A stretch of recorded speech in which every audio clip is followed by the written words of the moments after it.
ہمیں جواب دیتا ہے کہ میں نے جنوں کو اور انسانوں کو اس لیے بنایا ہے کہ وہ میری تابعداری کرے، میرا کام کرے، میرا حکم مانے۔ وما خلقت الجن والانس الا لیعبدون، نہیں بنایا میں نے جنوں اور انسانوں کو سوائے اس کے کہ وہ میری عبادت کرے۔ عبادت کا مطلب یہ ہے حکم ماننا، غلامی کرنا، وہ جو کہے وہی کرنا، اپنی مرضی اس کے اندر نہیں ہونی چاہیے۔ اگر ہم نے اپنی مرضی اس میں شامل کر دی تو اس کا مطلب یہ ہے کہ وہ پورا نہیں ہے۔ اگر مولا کہتا ہے بیٹھ جاؤ تو بیٹھ جاؤ، اگر مولا کہتا ہے کہ کھڑے ہو جاؤ، کھڑے ہو جاؤ۔ اگر مولا نے کہا بیٹھ جاؤ تو کیوں بیٹھے، میں کھڑے کھڑے اچھا ہوں، اگر یہ جواب ہے تو پھر پوری بوردی ختم ہو گئی۔ کمپلیٹ سبمشن یہ اسلام ہے، اس میں ہماری دلیل، ہماری عقل، ہماری مرضی، ہماری آرزو نہیں ہونی چاہیے۔ مولانا امام سلطان محمد شاہ فرمایا، یہ دوپہر کا وقت تھا، ساری جماعت بیٹھی، ایسا فرمایا اس وقت دن ہے لیکن ہم کہیں کہ یہ رات ہے تو تم اس کو قبول کرو کہ یہ رات ہے،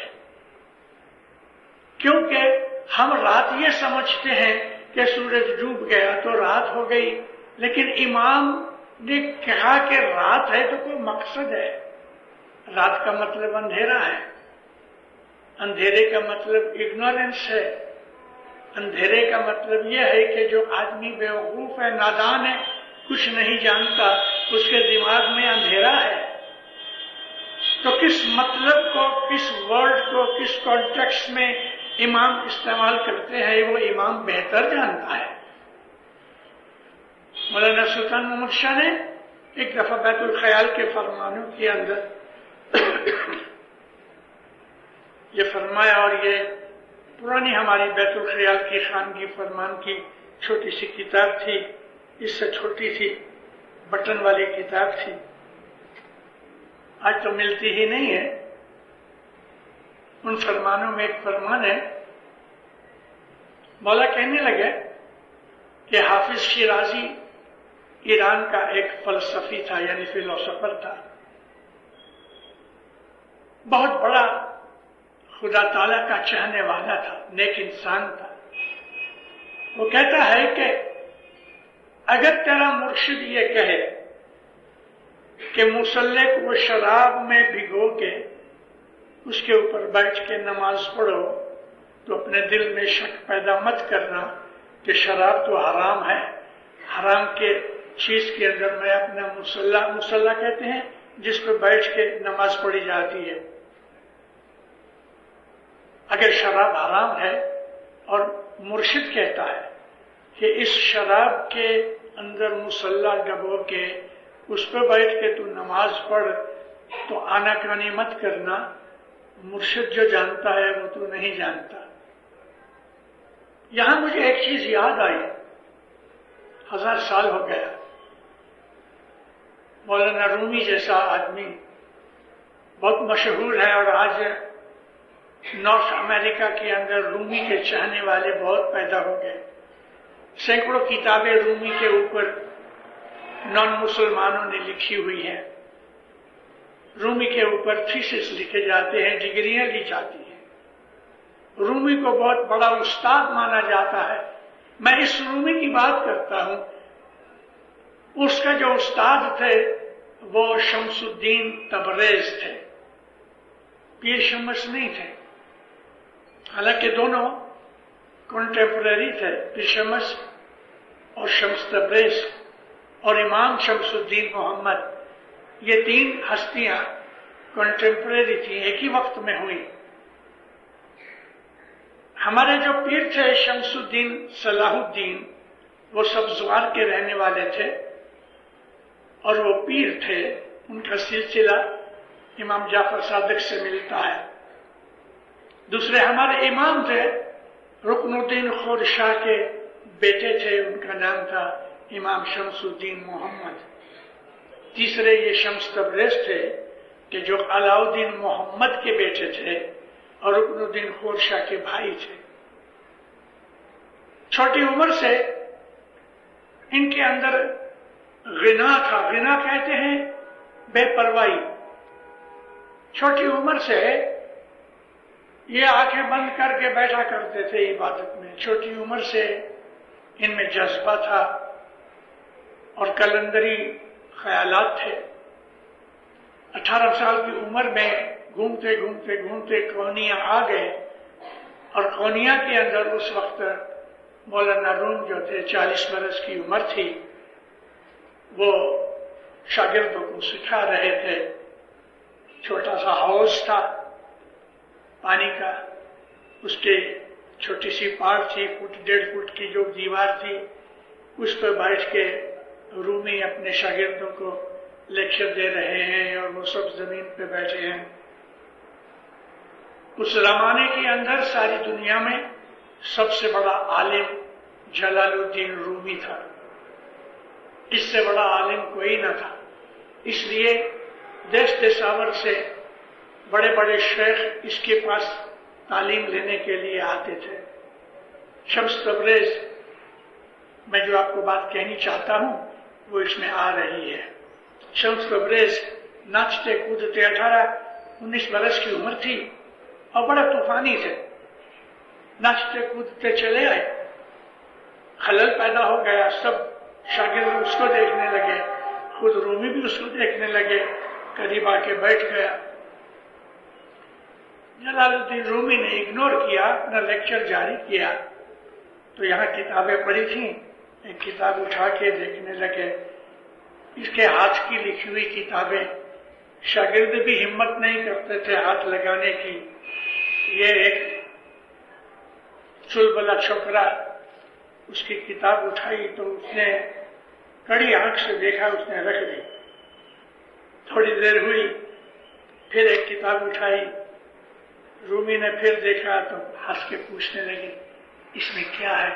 کچھ نہیں. رکھ دی کتاب. اب یہاں کچھ نہیں کا مطلب غصے سے کہا، بے بس ہو گیا یہ کہنے کے لیے کہ تو سمجھے گا نہیں، ایسی چیزیں ہیں. اس نے پھر اپنا سبق جاری کیا. ایک بڑی آواز آئی. کیا آواز تھی؟ شمس تبریز نے ساری کتابیں پانی میں پھینک دی. اوہو، اس کے کلیجے میں کوئی چھری مار دے گے. ایسا اس کو غصہ نہ کر سکا. اتنا دکھ لگا کہ غصہ نہ کر سکا. یہ تو نے کیا کیا؟ جب اس نے یہ کہا کہ یہ تو نے کیا کیا، اس میں کتنی اداسی تھی اس لفظ کے اندر، کتنی بے بسی تھی اس لفظ کے اندر. شمس نے آستین چڑھا کے ہاتھ ڈالا اندر، ایک کتاب نکالی، ایسا کیا، جھٹکا تو اس کے اندر سے دھوڑ نکلی. دوسری کتاب اٹھائی، پھر ایسا جھٹکا دیا، دھوڑ نکلی. سب کتابیں نکالی، ہاتھ لگایا تو سوکھی ہیں، پانی اثر نہیں کیا. نارملی یہ پاسبل ہے کہ پانی میں کوئی چیز جاوے اور پانی نہ لگے، اور وہ بھی کتاب جیسی چیز. اب اس کی آنکھ کھلی. رومی کو ایک نئی چیز ملی. پوچھتا ہے یہ کیا ہے؟ یعنی پانی میں گرنے کے بعد بھی سوکھی ہیں، یہ کیا ہے؟ کچھ نہیں، یہ کہہ کے چلے گئے. اب رومی کا بس نہ رہا، کتابیں چھوڑ دی، اس کے پیچھے بھاگا، لیکن شمس غائب ہو گیا. شاگرد پریشان ہو گئے، یہ دیوانہ بن گیا، پڑھانا لکھانا بند ہو گیا. شمس نے جو گھونسا مارا دل پہ، اس گھونسے کا زخم تازہ تھا. اب شمس کہیں ملے نہیں. شاگرد سارے ادھر ادھر بکھر گئے، شمس کو ڈھونڈ رہے ہیں. کئی مہینوں کے بعد پتہ لگا کہ شمس فلاں جگہ ہے، تو رومی وہاں پہنچے. یوں کرتے کرتے 3 برس کے بعد ملاقات کی. خوش ہوا. اپنی اپنی استادی بھول گیا، شمس کی شاگردی قبول کی۔ یہ سیکھنا چاہتا تھا کہ یہ راز کیا ہے، یہ بھید کیا ہے، یہ رستہ کیا ہے کہ پانی کے اندر کتابیں پڑھی اور وہ گیلی نہیں ہوئی، یہ جاننا چاہتا تھا۔ یہ دنیاوی چیز نہیں ہے۔ میں اس کو بالکل شارٹ کر کے جو چیز مجھے کہنی ہے میں وہ کہنا چاہتا ہوں۔ کئی برسوں کے بعد کئی دفعہ ملاقات بھی ہوئی، لیکن ابھی تک بیٹھ کے سامنے گفتگو نہ ہوئی کہ کچھ سیکھ سکے۔ ایک دن کہا مجھے شراب پینی ہے، اسلام میں شراب حرام ہے۔ رومی جیسا بڑا شیخ عالم اس کو کہتا ہے مجھے شراب پینی ہے۔ اچھا، رومی شراب خریدنے جاتا ہے، منہ کو تھوڑا چھپایا تاکہ لوگ سمجھ نہ سکے کہ کون ہے۔ ایک شراب والے کی دکان پہ گئے، آہستہ سے بولا کہ مجھے ایک بوتل چاہیے۔ بوتل دی، ایک لکڑی لے کے آئے، کہنے لگے یہ لکڑی کے کنارے پہ ڈوری سے اس کو باندھ دو۔ باندھ دی، پیسے دیے، ایسا رکھ کے لکڑی کو، پیچھے شراب لٹکتی ہے، چلے۔ ایسا کیوں کیا؟ ابھی تک اس کے دل کے اندر شریعت کا خیال تھا کہ شراب کو ہاتھ لگانا نہیں چاہیے، پینا تو درکنار رہا لیکن شراب کو ہاتھ نہ لگے، اور لکڑی اس لیے رکھی کہ بدن کے ساتھ نہ لگے اور ہاتھ سے اٹھانا نہ پڑے، یہ احتراز کیا۔ چلے آتے ہیں، چار رستے ملتے ہیں، کراس ہوتے ہیں، رستہ کراس کرنے گئے، وہ ڈوری ڈھیلی ہو گئی، بوتل گر پڑی، ٹوٹ گئی اور شراب کے بھبکے نکل گئے، بدبو پھیل گئی، لوگ اکٹھے ہو گئے، بھاگ نہ سکے۔ کسی نے منہ نوچا تو ارے جلال الدین رومی، اب مانو اس کو اس کا کیا حال ہوا ہوگا۔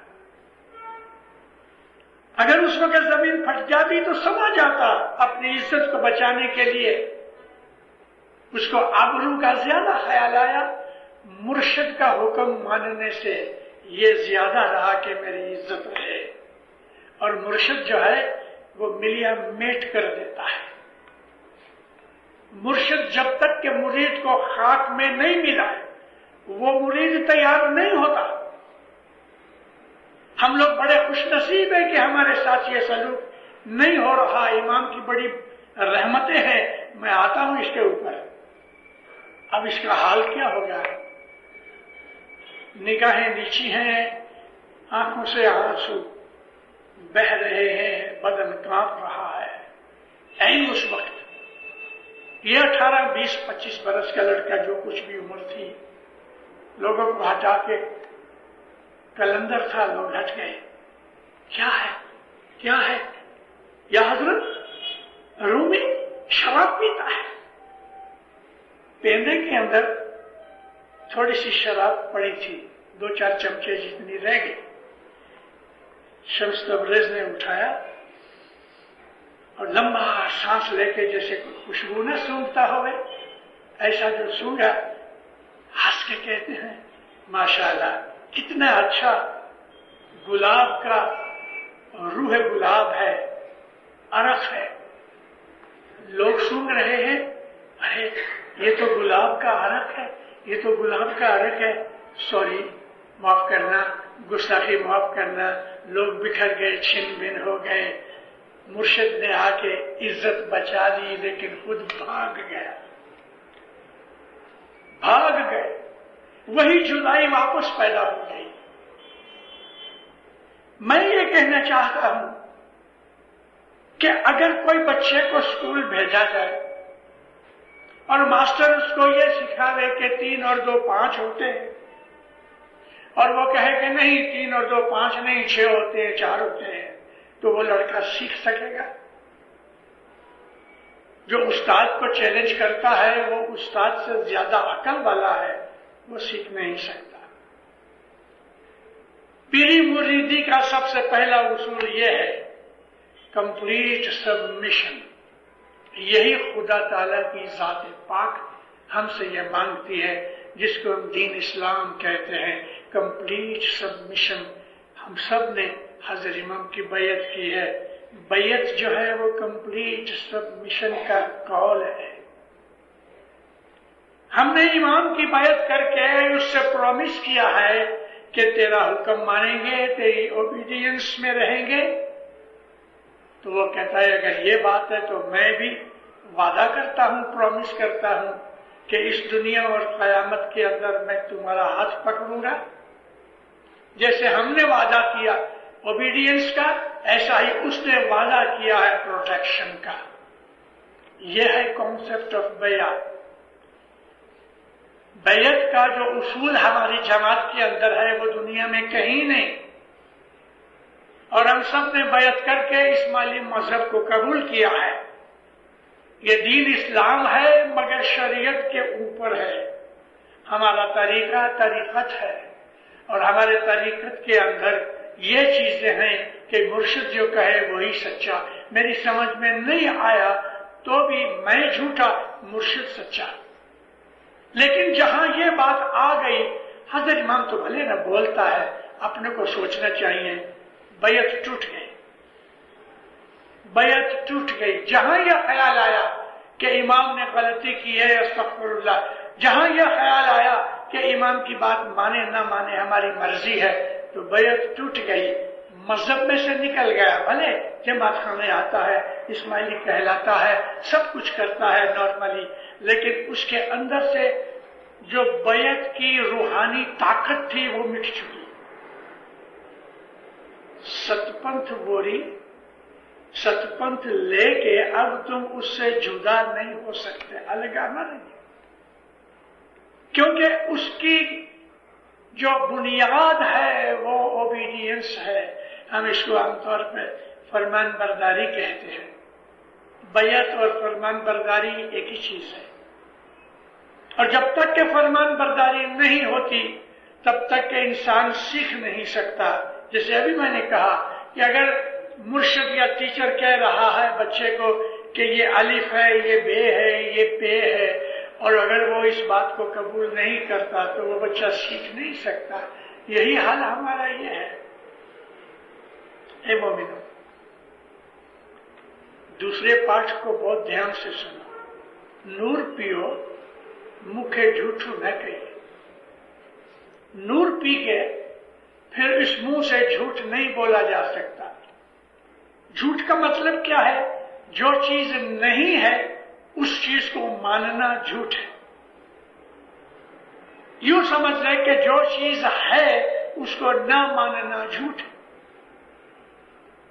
پیر کا کہنا یہ ہے کہ تم نے نور پیا ہے. کون سا نور پیا ہے؟ مذہب کو لے کے، مذہب کو قبول کر کے ہم نے نور پیا ہے. مذہب نور ہے. اور اللہ تعالیٰ نے قرآن شریف کے اندر دین کو نور کہا ہے. مذہب نور ہے. جب ہم نے مذہب اختیار کیا تو ہم نے نور پیا ہے، کیونکہ ہم نے مذہب کو جان کے مان کے قبول کیا اور امام سے بیعت کر کے وعدہ کیا ہے. انگلش میں بولتے ہیں irrevocable promise. جو پرومس کبھی بھی نہ ٹوٹا جائے، ہم ایسا پرومس کر چکے ہیں. پیر کہتے ہیں، شمس، ہمارے پیر شمس کہتے ہیں کہ تم نے جو بیعت کی ہے، تم نے جو پرومس کیا ہے، تم نے جو دین دیا ہے، تو وہ پتہ ہے کیسا ہے؟ ہری واڑی واڑی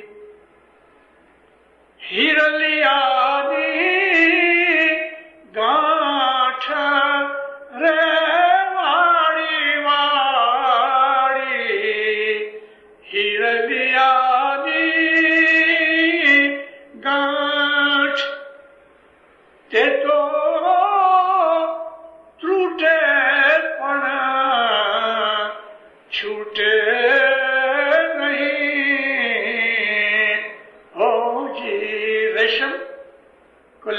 گانٹھ لگاؤ، اچھی طرح سے مضبوط کرو، اب یہ گانٹھ کبھی نہیں کھلے گی۔ بہت زور لگا ہوئے ٹوٹ جائے گی لیکن گانٹھ نہیں کھلے گی۔ یہ اشارہ بیعت کے اوپر ہے کہ تم نے جو بیعت کی ہے، تم نے جو کانگوا بھرا ہے، تم نے جو پرامس کیا ہے مذہب اختیار کرنے کا، موت آئے کہ اس کو زندگی کو توڑ دے رہے، لیکن یہ پرامس نہیں ٹوٹے گا۔ مذہب ایسا ہے۔ اے مومنوں، کچھ برس ہوئے، 25-40 برس ہوئے حضرت امام کی اس امامت میں ہم کو دور دراز کے اسماعیلیوں کی خبریں ملتی رہیں، جو کہ امام سلطان محمود شاہ اپنے عرب مریدوں کو یاد کیا کرتے تھے، لیکن حضرت امام کے زمانے میں ہمیں پتہ چلا کہ مڈل ایسٹ کے اندر، سینٹرل ایشیا کے اندر، چائنا کے اندر، آؤٹر منگولیا کے اندر، ان تمام علاقوں کے اندر لاکھوں کروڑوں مرید ہیں۔ کمیونیکیشن بڑھ گئی اور اس وجہ سے ہم کو نئی نئی خبروں کا پتہ چلا۔ 1940 میں امام کی اجازت لے کے میں تاجکستان گیا۔ تاجکستان اولڈسٹ اسماعیلیز ہیں۔ ان لوگوں کی زندگیاں سخت کٹھن وقت سے نکلی ہے، انہوں نے بڑے دکھ اٹھائے ہیں۔ 70-80-100 برس پہلے ترکی کا راج تھا، ٹرکی سلطان عبدالحمید اور اس کے جو باپ دادا تھے وہ ہماری جماعت کے دشمن تھے۔ وہ سنی ہیں، ہم شیعہ ہیں، اور شیعوں کے اندر بھی اسماعیلی ہیں، آغا خان کے مرید ہیں۔ بڑے ظلم ہوئے۔ میں ظلم بیان کرنے کے لیے نہیں آیا، لیکن میں آپ کو یہی کہتا ہوں کہ 2-4 برس کی بات نہیں، کم از کم 600 سے 700 برس تک تاجکستان اور ارد گرد کے اسماعیلیوں نے ظلم اٹھائے ہیں۔ 600 سے 700 برس تک۔ ایک سینچری میں 4 جنریشن ہوتی ہیں عام طور پہ 25 برس کی، تو اگر 600 لے گئے تو 24-25 جنریشن تک انہوں نے ظلم اٹھائے۔ زبان سے یہ نہیں نکل سکتا کہ میں شیعہ ہوں یا اسماعیلی ہوں۔ اگر زبان سے یہ نکلے تو اس کی زبان کھینچ لی جاتی تھی یا اس کو مار ڈالا جاتا تھا۔ ان حالات کے اندر، ان تکلیفوں کے اندر 1100 سال سے یہ تاجکستانیوں نے اسماعیلی مذہب کو اپنے سینوں میں دبا کے رکھا۔ کیسے زوردار، کیسے طاقتور، کیسے ایماندار، کیسے پروانہ ناساز یہ اسماعیلی ہوں گے کہ باہر ایک لفظ بھی اپنے منہ سے نہ نکلے، بچوں تک کو بھی کھیلتے کھیلتے یہ علی کا نام نہیں نکل سکتا۔ ان کنڈیشنز کے اندر انہوں نے اپنی زندگیاں کس طرح گزاری ہوں گی۔ آج جب حالات سدھر گئے، آج حضرت امام جب شام میں آئے تو ان لوگوں نے اپنے مذہب کو ڈکلیئر کیا، ظاہر کیا۔ 1100 سال سے چلے آتے ظلم اٹھاتے اٹھاتے، اور ہم فوجوں کو ذرا کوئی دباؤ آ جائے تو جس طرح بلی کی پوچھڑی کے اوپر ذرا دباؤ پڑتا ہے تو پنجہ مارتی ہے، ایسا ہم فوجے ذرا بھی دباؤ کے اندر آتے ہیں تو ہمارا ایمان بگڑ جاتا ہے، جماعت کرنا چھوڑ دیتے ہیں، لوگوں کو یالی کرنا چھوڑ دیتے ہیں، مولا کے واسطے کرٹیسائز کرنا شروع کر دیتے ہیں، کیونکہ ہمارے دلوں میں ایمان داخل نہیں ہوا اچھی طرح۔ ہم نے اپنے مذہب کو سمجھا نہیں ہے، اور ہم کو یہ جو کانسیپٹ آف بیع ہے اس کا پتہ نہیں ہے۔ مذہب کیا ہے وہ ہمیں معلوم نہیں ہے، مذہب نور ہے ہم نہیں جانتے، کیونکہ ہم نے کوشش ہی نہیں کی کہ ہم اپنے اسماعیلی مذہب کے انٹیریئر تک جا سکیں، ہم اسماعیلی مذہب کی فلسفی سمجھ سکیں، ہم اسماعیلی مذہب کے اندر چھپے ہوئے بھید جان سکیں۔ ہم نے کبھی کوشش نہیں۔ دنیا کے موج شوق میں، کھانے پینے میں، کپڑے لیتے میں، عیش و آرام کے اندر آج ساری دنیا کے اسماعیلیوں میں کھوجے نمبر 1 ہے۔ جمپو دیپ کے کھوجے، میں آپ کے ساتھ ہوں، جمپو دیپ کے کھوجے، ان کے پاس کیا نہیں ہے آج؟ سب کچھ ہے، لیکن ہمارے ہی لوگ اپنے مذہب میں رہ کے اندر اندر اندر اندر چوہے کی طرح کاٹ رہے ہیں، اس لیے کہ انہیں اپنے مذہب کا پتہ نہیں ہے۔ اے مومنوں، میں آج آپ کو جگا رہا ہوں